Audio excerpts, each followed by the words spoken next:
a bloke my age, because my dad was happy if he was there at the conception. But here I am there at the birth, mate. I went to antenatal classes. Anyone ever been to antenatal classes? Go on, talk to me. Put your hand up high if you've been to antenatal classes. Good feeling, mate, isn't it? Bit scary. It's okay for the first 3 lessons. They give you a little doona. You got a pillow there. You rub your wife's tummy. It's good stuff until you get to the 4th lesson, and they bring out the videos. Now forget Freddie's back.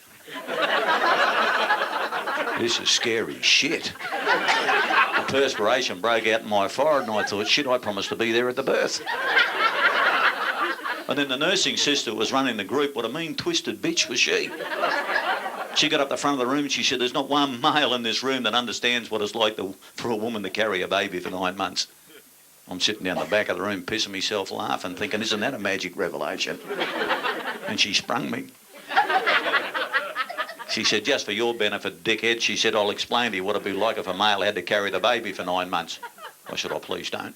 I said, I think I'll learn enough. I'll settle for a C+. She said, I want you males to pretend that you have a fetus growing in your scrotum. Now, I'm a pretty visual kind of bloke. Well, I can't imagine walking around for 9 months with this fetus getting bigger and bigger in my scrotum. Imagine little bugger started kicking. Bullshit. But I'm an Aussie bloke, mate. I say I'm going to do something, I'm there. I'm there at the birth. Any of you blokes going through this procedure at the moment, it's not going to matter how many copies of Parent and Me you buy from the newsagent. You're not going to be ready for this doozy. This is bring a different dimension to pain. Like if a bloke was having a baby, he'd have the epidural at 2.5 weeks. Yeah, so bloke, you keep clapping like that, I'll throw you a fish. Now, so I'm learning as I go along because it was difficult. See, I'm a baby boomer. I'm a baby boomer. And I grew up as an emotional cretin. And it wasn't my fault, it was my dad's fault. No, like dads are baby boomers. Jesus, they made you shake hands from the time you could walk. They wouldn't let you cuddle and kiss because they didn't want you to grow up to be a puff. But even baby boomers get to that age of their life where they start to realise that they've done something wrong. Start to realise that their mum and dad aren't going to be around forever. So in a mad panic, you try to make up for all the shithouse things you've done over the years. You ring home, send a postcard, maybe write the first letter. Ever write a letter to your mum and dad, mate? No, they don't teach us how to do that shit easy stuff, do they? I know when I had enough guts to run up to my dad and throw my arms around him and hug him and say, Dad, I love you. And if anyone was going to call me a puff for that, I would have decked him. But when I did it, I could feel him tensing up. He thought I was trying to root him.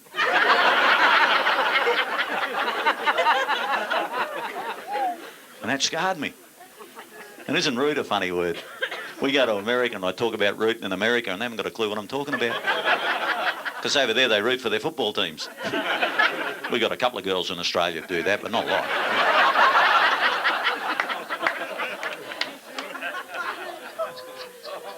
Well, I'm like every other Aussie bloke. I guess you get to that stage where you have to open your heart and be kind to people. Be sensitive. I've hit that point. Beautiful song coming up from my partner entitled Open Your Heart. And it's so beautiful, this song. Sit back there, grab hold of your partner. It's the 90s. We won't point a finger. There's a couple of blokes up the back starting to worry me there. No, it's fine, mate. It's fine. Go for it, mate.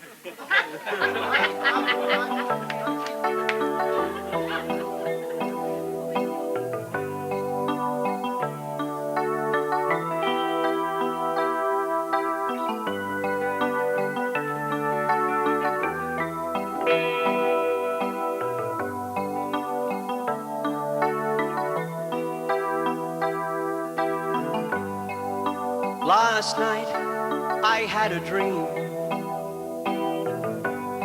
I saw my life at a glance.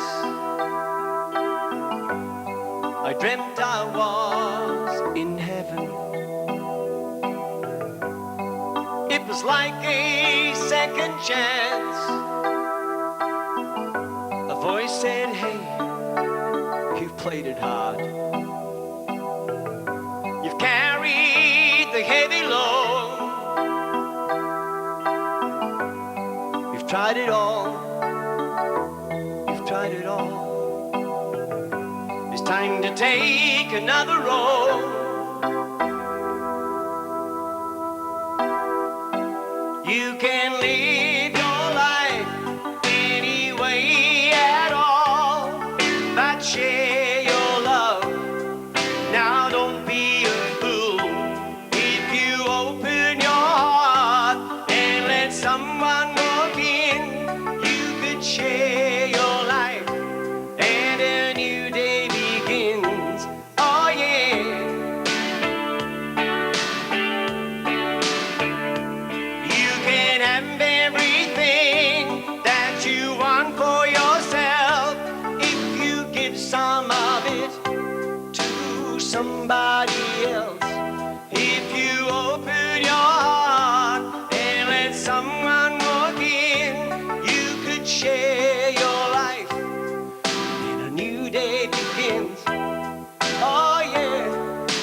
I stood outside looking in.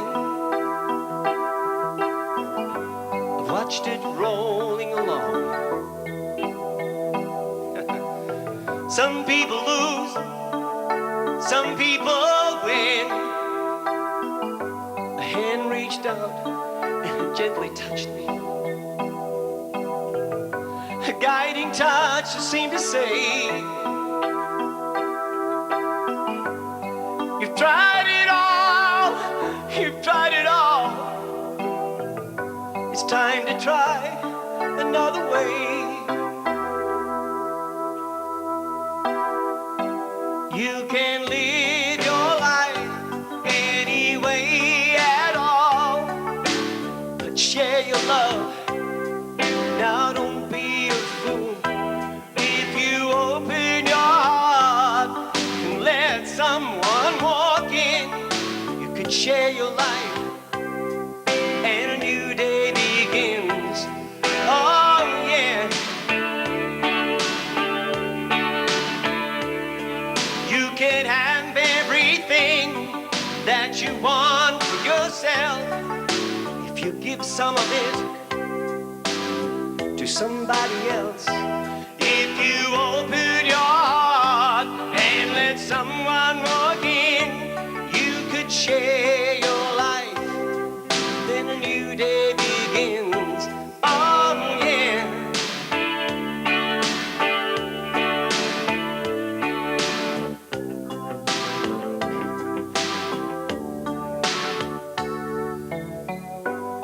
Last night I had a dream. I saw my life at a glance. I dreamt I was in heaven. It was like a second chance.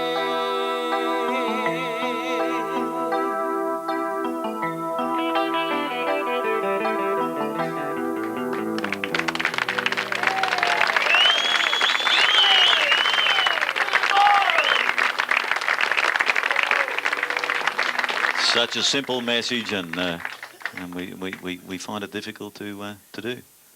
I know I do. Every time I feel like doing it, I get pissed off about something. So I close up again. And I get pissed off over the dumbest things. Anyone else get pissed off over dumb things? Don't I give you the shits when you stand in the shower with a handful of conditioner and your wife walks in and says, "What are you doing?"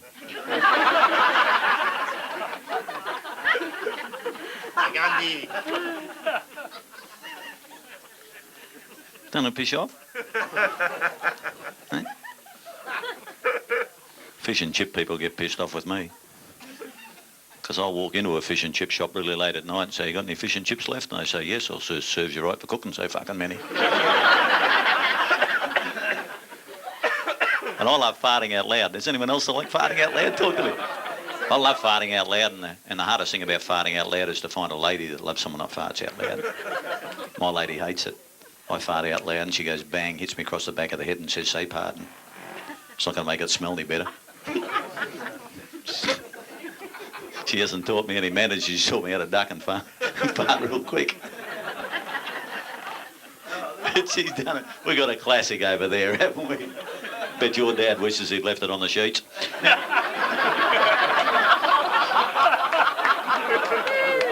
But it's sitting right behind you, sir. You're right there. You're still holding okay. But I do get pissed off. I get pissed off over the dumbest things. I get pissed off when I go to the bank these days. Haven't the banks changed? We got any bank people here tonight? Don't they give you the shits? Haven't the banks changed so much? Like you go down to a bank and they talk you into getting these money boxes in the shape of whales, kangaroos, elephants, dolomites, tall buildings, space shuttles, anything they can think of here to save your change up. You fill the money box up and take it down the bank and they treat you like an arsehole. So I found a way how to really piss bank people off. I save my change up now until I got a green garbage bag full of the stuff. And I take it down at lunchtime on Thursdays. And I leave it in the car and I go inside the bank with a motorbike helmet on. And I take $10 out of my wallet and say, "I'd like to open the passbook account, thanks." They said, "Can we post it to you?" I said, "No, I want it now." And as soon as they give me the passbook, I go straight outside and get the green garbage bag and come back in and drop it on the counter. And there's always some smart ass in the bank comes running over and says, "You got an account here?" And I go, "Fucking yes." And I make sure I go to a bank that hasn't got one of those electronic counters. I make sure they got to shake the mother. It takes them about 45 minutes to do it. And as soon as they give me the notes, I walk straight down to the first vacant teller and say, "Can I have coin for this, please?" So many things piss you off. It's just shocking, isn't it? I could tell you something else that pisses me off if you really want to know. Do you want to know? Yeah. I'll tell you. You want to know or not? Come on, talk to me. I'll tell you. I'm lying in bed the other night watching TV because I got a TV in the bedroom. In fact, I got a TV in every room. One from every motel we've stayed at in the last 6 months. And I'm lying there watching TV and I'm changing channels with my toes because I was using everything else. And I'm trying to make my mind up whether to get a Domino's pizza for $16.50 with a lot undelivered or a Pizza Hut pizza for $17 with a lot undelivered. And I couldn't make my mind up. And what really pissed me off was one of them Freedom from Hunger campaign ads came on. And here's this kid lying there with his hand out saying, "Give me food." Why didn't the director give him food? He's only standing 5 foot away. He had a big hamburger in his hand going, "Reach out for the camera." See, they don't need food or money over there. Just need someone to go over there and tell them not to live in the fucking desert. We got deserts here, but no one fucking lives in them. I rang up and got 2 pizzas. Fuck 'em.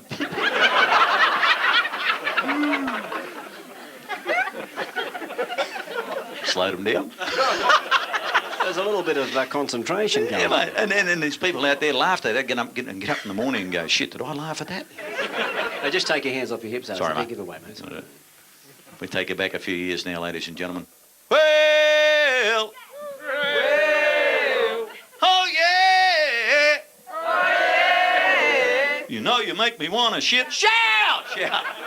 Mate, how many times I've got to tell you, when you're talking about the greatest rock and roll star the world's ever known, Johnny O'Keefe, you do it right or you don't do it at all, okay? Okay, thank you very much. Look, follow me, follow me. Everybody follow me.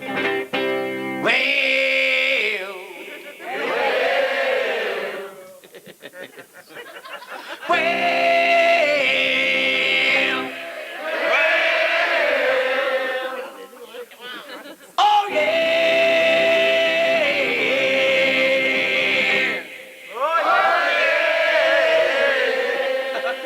Well, not bad, mate. The bloke up the back there. No, the Davy Gillis look-alike. The bloke... No, just you and me, mate. Nobody else, okay? You and me. Nobody else. Yeah, you and me. Just follow me now. Look, don't... Talking to you, mate, the garden gnome. Yeah, mate, you. The short bloke. Like without a girl, you'd have to go up on it. You. Just follow me. Don't wait till you hear what I say. As soon as I start you and me together, the two of us do it together, okay?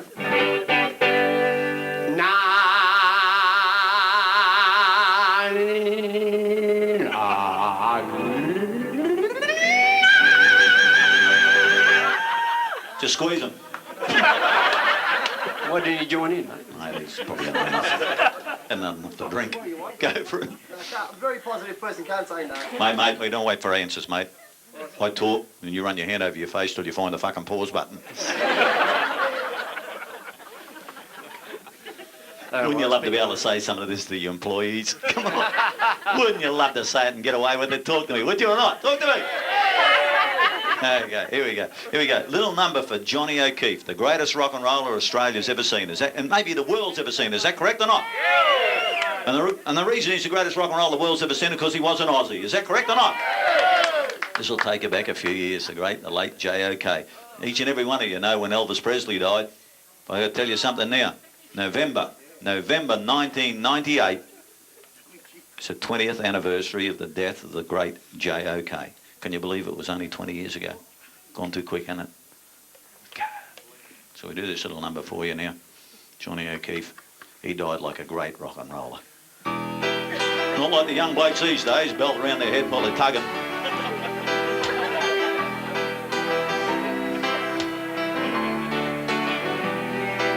It was 6 o'clock on a Saturday night.